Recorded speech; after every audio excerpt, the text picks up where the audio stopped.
What's up, guys? I skipped yesterday. Didn't like anything enough on the board. And the day before that, 0-2, just really not a good day. Neither was really that close, although the Pacers-Clippers game, the Pacers, I believe, the team who was against me, they shot completely out of their minds. So it was like 60% from three-point range, whereas the Clippers are like in the 30s or something. The Clippers, they don't look like a very interested team right now, but even so, it was also ridiculous three-point shooting outlier and just shooting outlier in that game as well. Today, I'm only going to have one play out of this whole slate here. We do have some college basketball going on. The NIT is in the quarterfinal round with a couple more games here. It's coming down the wire to the NIT. We will know who the final four are in the NIT pretty soon, which will move the tournament to Madison Square Garden once that happens. The CBI Championship is actually already tonight. It seems like that tournament has gone really quickly. It's just been a string of like a few days in a row for the tournament, and then it's over. Similar length to one of the conference tournaments, really. That's High Point in Seattle. I would lean to Seattle there just because I like defense over offense. Seattle's the much uglier team. High Point plays the better offense, but they have the significantly worse defense. Seattle is a KenPom like top 60 team in defensive efficiency, and they slow the game down a bit more. So I do lean to Seattle in that one, although I'm not going to actually play it. IPFW and Norfolk State are in the CIT championship. That's already in championship mode there, the CIT championship. The CBI championship is a neutral site, I believe. That whole tournament has been in Daytona, Florida, whereas the CIT, I believe, is actually on the home court of Norfolk State. So that's kind of interesting because IPFW is actually the better team, as the KenPom rankings will tell you, but it's on the road. It's a true road game. I don't know how they determine who hosts that tournament or whatever. I don't know how that winds up being the case. Norfolk State gets to be the home team, even though they're the worst of the two teams. I kind of like IPFW in that one. Like, looking at the market, I think there is a market read on IPFW and on Seattle in those games with the cash discrepancy on both of those teams as basically 1.5 point favorites. IPFW against Norfolk State. IPFW is actually the faster of the two teams, but I just think that there's too much of a discrepancy between the power ratings of those two teams, even though, of course, that's factored into the line. But I think IPFW is just too significantly the better team over Norfolk State and plays significantly better competition in the Horizon, even though the Horizon isn't even that good. Norfolk State and the MEAC, their competition is not as good. So that's the way I look at those, not playing those games. NHL, there are only two games on the slate. And at first I was going to look, I got to go against my Boston Bruins, which it does look like the market is indicating against the Bruins. So I do still lean that way against the Bruins, but I'm not going to actually be able to do it. Bruins coming off a huge win over Florida yesterday. I believe they swept the season series over Florida, a 3-0 season sweep against the team that eliminated them from the playoffs last year. Unfortunately, my Bruins are on a back-to-back now, having to play at Tampa Bay. Tampa Bay had yesterday off, so the Bruins are coming off a huge win over Florida, which also vaulted the Bruins back into first place in the division. They might be in first place in the entire Eastern Conference, too. I would have to look. And now Tampa Bay, Tampa Bay is in a spot where they're kind of fighting to remain in the playoffs. Although I think they can be pretty confident they're going to be in at this point because they're in the top wild card spot and they have a 4-game lead over the Washington Capitals, but they also have a 6-game lead over Detroit, who are the first team out of the playoffs right now in the standings. So Tampa does still, you could say that Tampa's pretty secure in having a playoff bid at this point, but they are also probably still going to be up for this game because the Bruins are coming into their house. But the thing I don't like about this, even though the Bruins are on a back-to-back and coming off a really huge win, Tampa Bay, they're returning from a Pacific Coast road trip, although they do have 2 days off, which might help a little bit. And it's not like they're going to be unfocused with the Bruins coming into their house, I wouldn't think, where Tampa Bay has a little bit more to lose here, whereas the Bruins are obviously going to make the playoffs. It's just a matter of where they're going to be seated. Tampa Bay, maybe a little, they're still pretty secure, but maybe a little bit less secure in their playoff berth. So I do still like Tampa, but I really don't want to play on a team that's returning from a Pacific Coast road trip like that. And then Ottawa, Buffalo, actually kind of similar vein there. It looks like the market indicators are against the Bruins, though, with the cash discrepancy being pretty heavily on Tampa. Looks kind of like a pros versus Joes situation there almost. Buffalo Sabres are also returning from a road trip. They have a couple of days off. Ottawa also has a couple of days off, but Sabres returning from going out to like the Pacific Northwest. I don't really want to be. It's not a situation where I want to be against or I want to be on Buffalo. I'd want to look to go against Buffalo, but then you got Ottawa coming off a big win over the Oilers as well, and neither of these teams are going to be in the playoffs. So motivation, a little bit hard to gauge in that one. It's kind of a question of the scheduling there, and both teams are in bad spots. So I'm not going to do anything in those games. Over in the NBA, you got some teams that are potentially in bad spots, but it's like I can't really necessarily go against them. Like Cleveland just beat the Hornets, and now they zigzag kind of and go to the Hornets. It's like, do you want to play the Hornets, though? Or the Hornets, I mean, the Hornets are eliminated, so their motivation is kind of hard to gauge. Like, are they going to play tough? They got blown out in their last couple of games and just have not looked like a very interested team. They have not been looking good, although they've been getting blown out by some pretty good teams. Most of those games have been on the road. Are they going to show up for a game here against Cleveland? It is a return home spot for Charlotte as well, so not interested in trying to get involved in that one, trying to play the zigzag, playing the Hornets, but I guess I would not want to. I'm certainly not going to lay 10.5 with the Cavs, or up to 10.5 on the road. It looks like the market is actually moving the line up on the Cavs zone. It looks like the cash discrepancy is actually on the Cavs, and the public is somehow on the Hornets right now, according to pre-games numbers there. I don't understand that. Don't get it. Don't like it.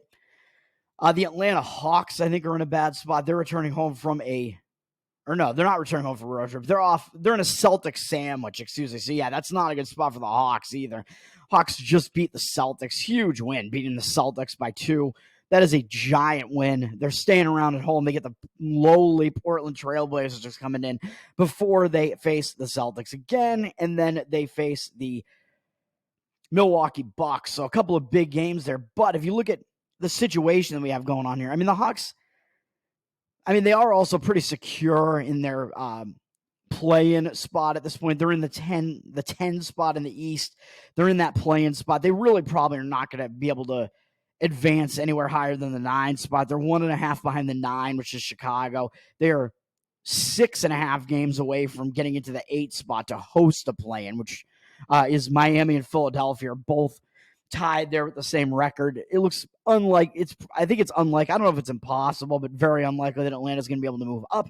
And I think it's very unlikely they're going to drop out of the play-in spot as well, because Brooklyn is 5.5 games behind them. So I guess the motivation is a little bit in question for Atlanta. It is also probably in question for the Portland Trailblazers, because the Trailblazers, of course, are eliminated. So the question with Portland is, are they going to be focused, is the entire question there. Atlanta, they are coming off a huge win over the Celtics, and because they're so secure in their playoff spot at this point, their motivation could be a little bit in question. And Portland's on a bad streak, though. They've lost a bunch of games in a row, 7 games in a row, though they've been competitive-ish in some of those games, especially 2 games ago against Denver. Then they went out on the road and they lost to a very hot Houston team, who I'll talk about in a minute. I don't know if you can blame them for losing to one of the hottest teams in the NBA right now, but I lean to the Portland Trailblazers. Of course, the Hawks are just in a bad spot. They're laying 10.5 points, and they are the public team. Of course, no recreational bettors coming in and say, give me the Portland Trailblazers here. I would only lean to the Trailblazers in that one, but it's getting a little bit questionable. I don't love getting involved in games with double-digit spreads and stuff like that, so I don't think the Trailblazers are in a good I don't think the Hawks are in a good spot. So I do lean to the Trailblazers there. Let's see. I don't like the spot the Philadelphia 76ers are in, as they are returning home from a Pacific Coast road trip, and they are facing a Clippers team that they did just beat on that road trip. But the Clippers have really looked disinterested, man. So it's hard to say, yeah, I want to jump in and play on the LA Clippers here. And Philadelphia does still have a little bit of motivation, because they're only 1.5 games out of getting out of the play-in and getting actually into that 6 seed. So they do still have motivation there. Whereas the Clippers don't really want to fall into the 5 seed, though. They're not going to be able to get up into one of the top 3 seeds at this point. I think that's out of the question for the Clippers. But they've been playing pretty bad basketball. And at this point, they're only half a game above New Orleans. So they could actually drop out of a spot where they're actually going to be hosting a playoff series, which they're not going to want that. Obviously, they want to host a playoff series still. So they're not going to want to drop out of the 4 spot. So, yeah, this is a little bit weird. But then Philly's returning home from a road trip, but Philly has reasons to be motivated, like I said, to try to get out of that play-in spot. Both of these teams do have some reasons to be motivated here. And, of course, it is a game against 2 teams that we're probably going to see in the playoffs, or I think definitely going to see in the playoffs. So that is some motivation for both teams as well. Philadelphia returning from a Pacific Coast road trip, though I don't really want to get involved.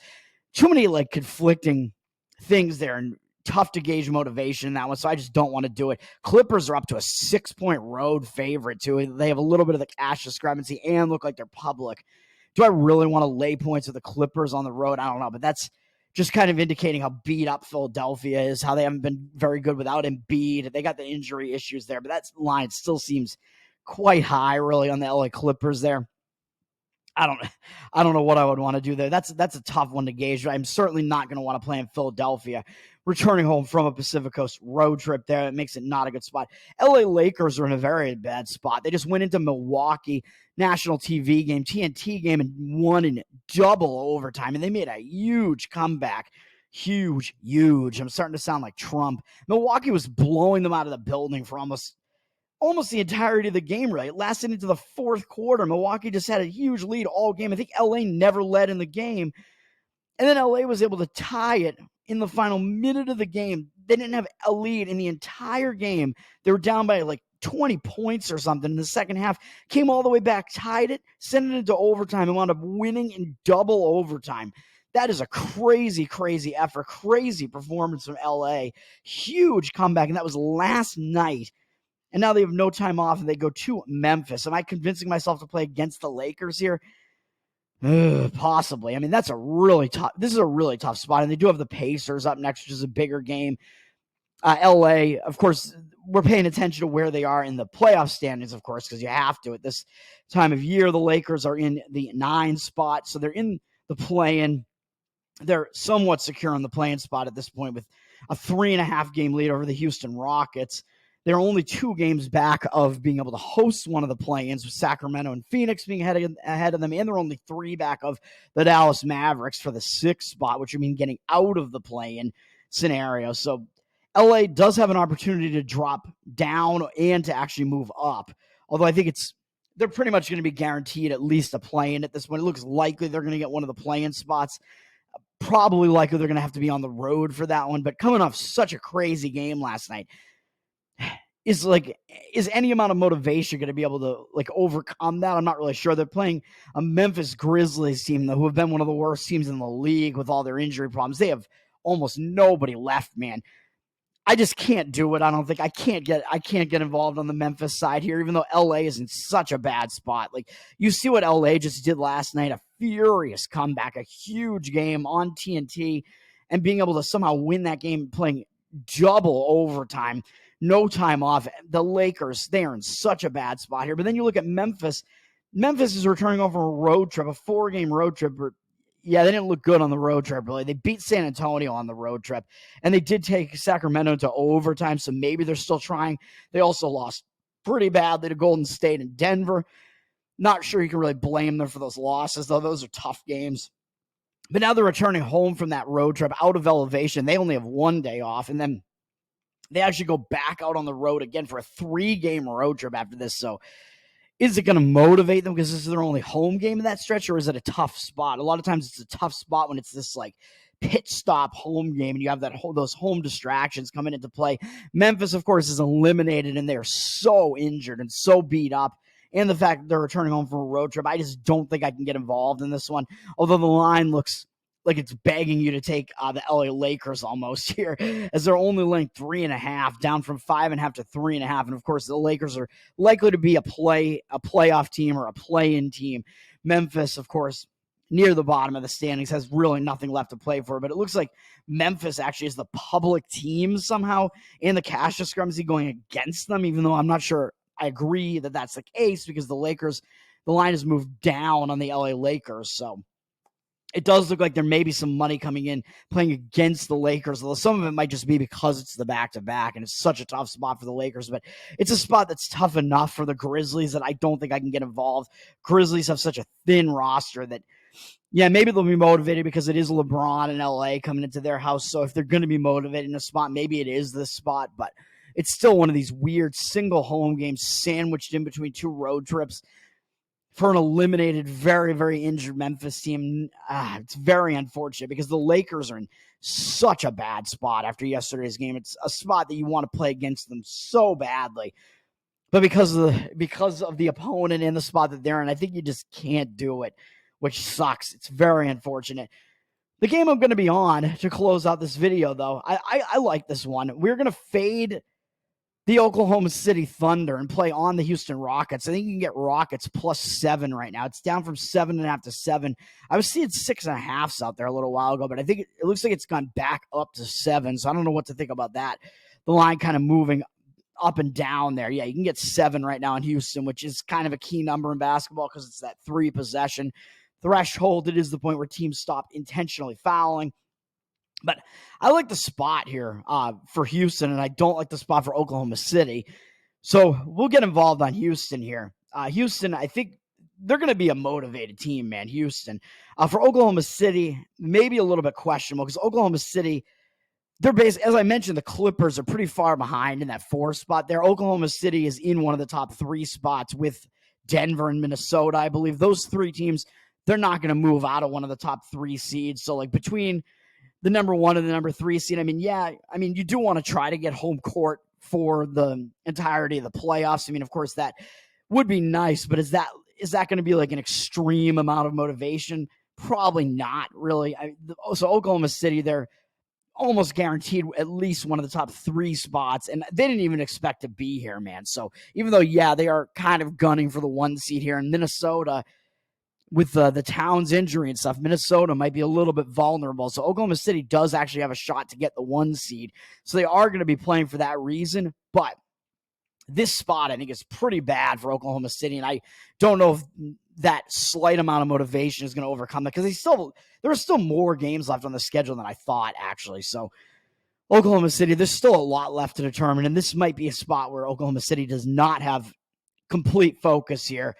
Against the Houston Rockets team, Oklahoma City's returning home from a road trip, a 3-game road trip, which didn't take them that far, really, but they went up to Toronto, won against a Toronto team that looks like they've completely packed it in. They lost pretty badly at Milwaukee, a Milwaukee team that's playing a little bit better in the Doc Rivers era now, I would say. And then they played yesterday in New Orleans and won against the New Orleans Pelicans, who are also a pretty good team. That's a playoff team in New Orleans.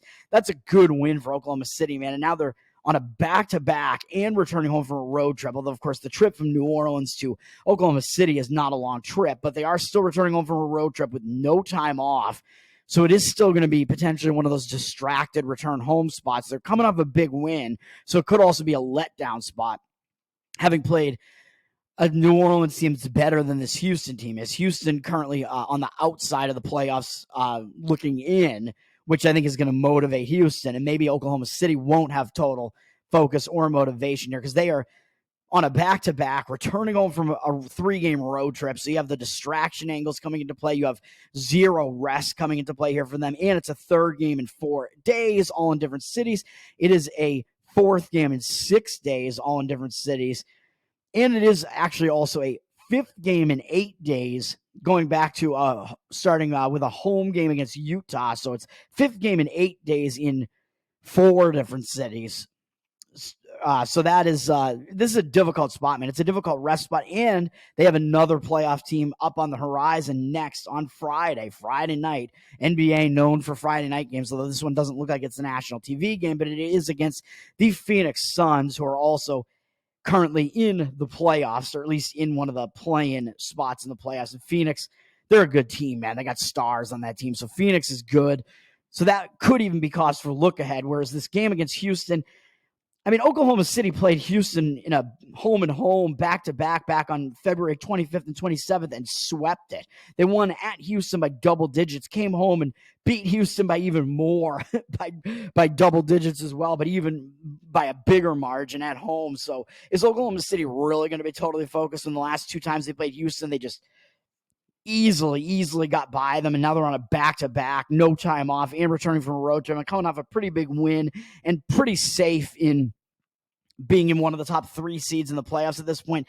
Maybe not the best motivational spot or rest spot for Oklahoma City here, whereas Houston has come on, man. They've been one of the hottest teams in basketball. They were playing some real bad basketball for a stretch kind of around the All-Star game. They looked like they could be a dead team. They were losing so many games. They only won 2 games in a stretch between February 4th and March 2nd. So for almost a month, I think in the entire month of February, they only won 2 games. So this team looked like they were completely dead. You come into March, and they've only lost 1 game in the entire month of March, and it was a home game, unfortunately for them, but it was to the LA Clippers, who, of course, are a pretty good team. This Houston Rockets team has been really good in the month of March, although granted they played some bad teams. They've beaten Portland, San Antonio, Washington twice, Cleveland, Portland twice actually, and Utah. So they've had an easier schedule in the month of March. Yes, that is true, but they have also still won some games, won at Sacramento, beat Cleveland at home. I mean, those are decent wins. But yeah, it is true for the most part they've won against teams that aren't very good in the month of March. Going back to the beginning of March, they did have a win at Phoenix, too, so that's a pretty good win as well.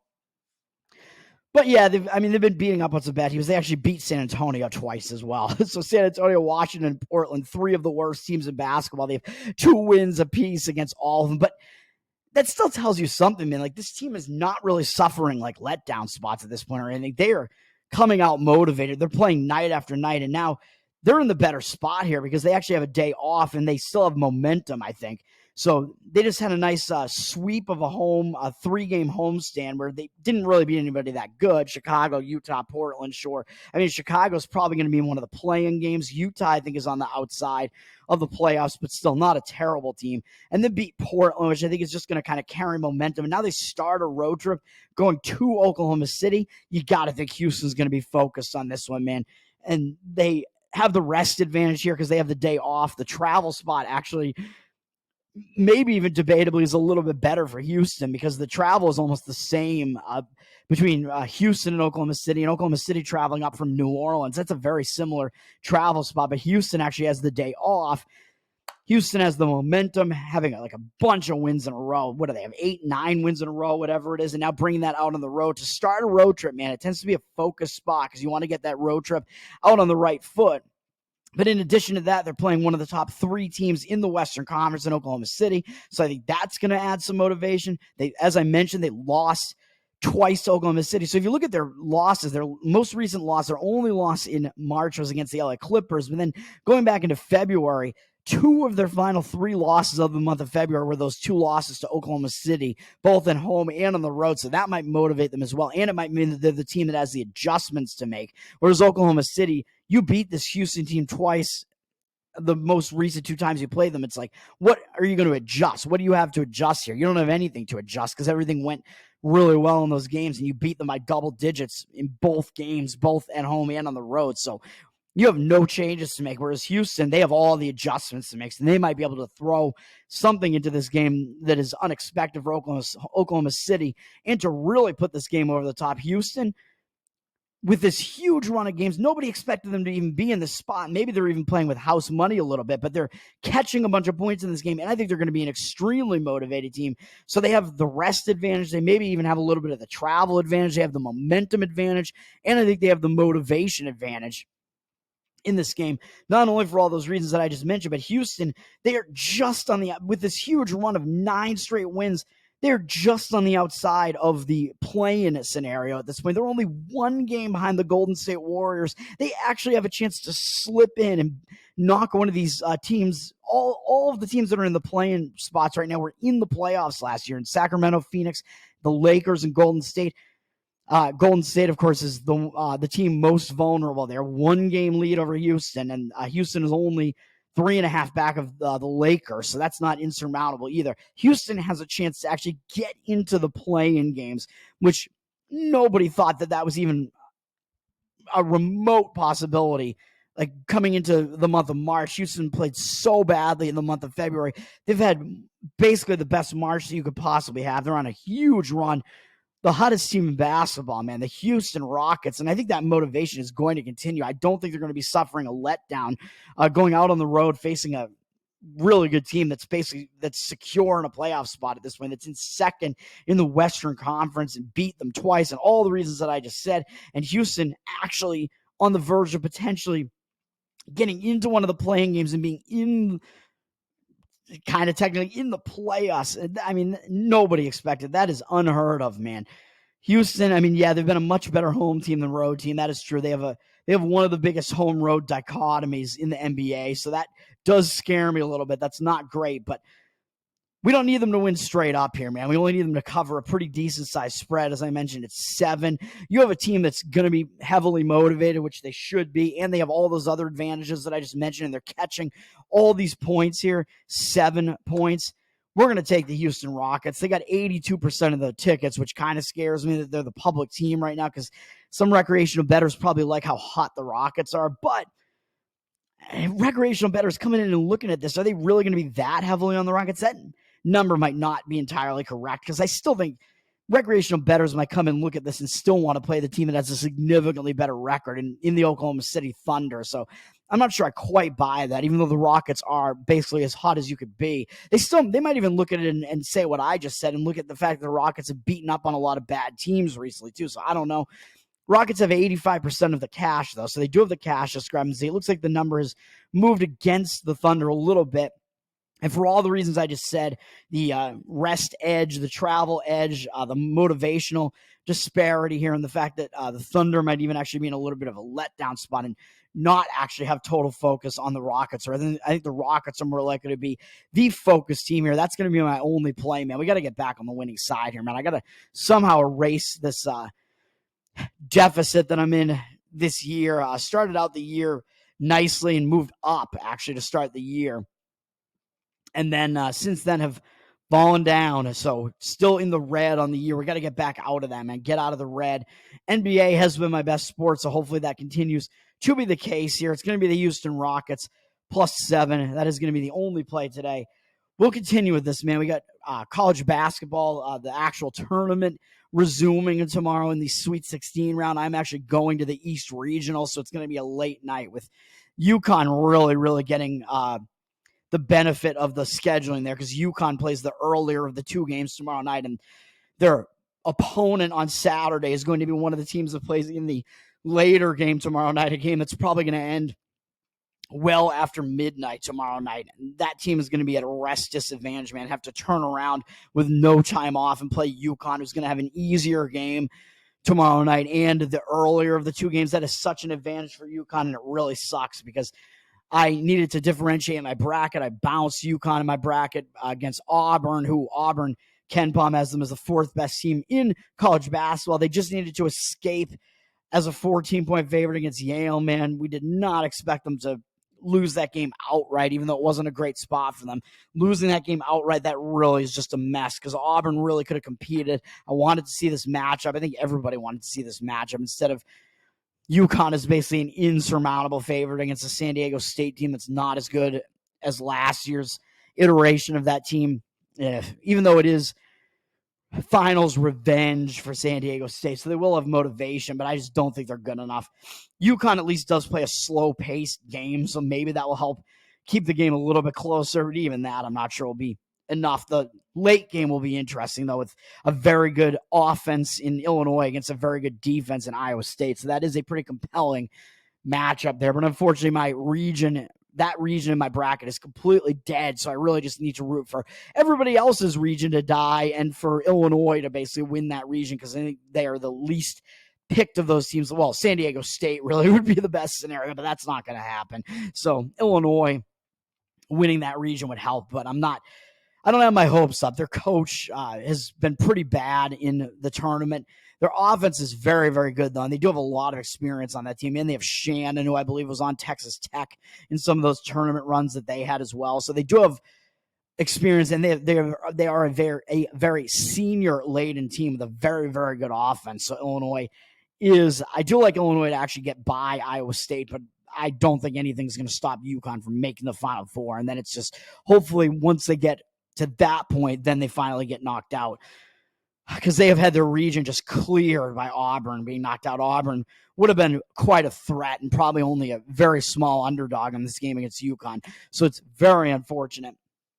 But we'll see what happens with college basketball. And then also, I believe tomorrow, I think, or maybe is it tomorrow or Friday? I don't even know if it's tomorrow or Friday. Major League Baseball, Boston Red Sox, going to be the worst team in the AL East again.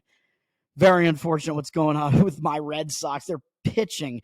They just can't do anything about it, man. Their pitching has been bad for years now, years in a row. Their ace, their number one starter to start the season is going to be Brian Bello. Just help my Red Sox, please. It is not going to happen for them. I mean, the last time they wound up being a last place team, I think was probably back in 2012 or whatever it was, where they were the last place team in the AL East, and then the next year I believe they won the AL East and then actually won the World Series. I remember going to one of the first playoff games against Tampa Bay that year at Fenway. So that Red Sox had that huge turnaround that year. This year is not going to be like that.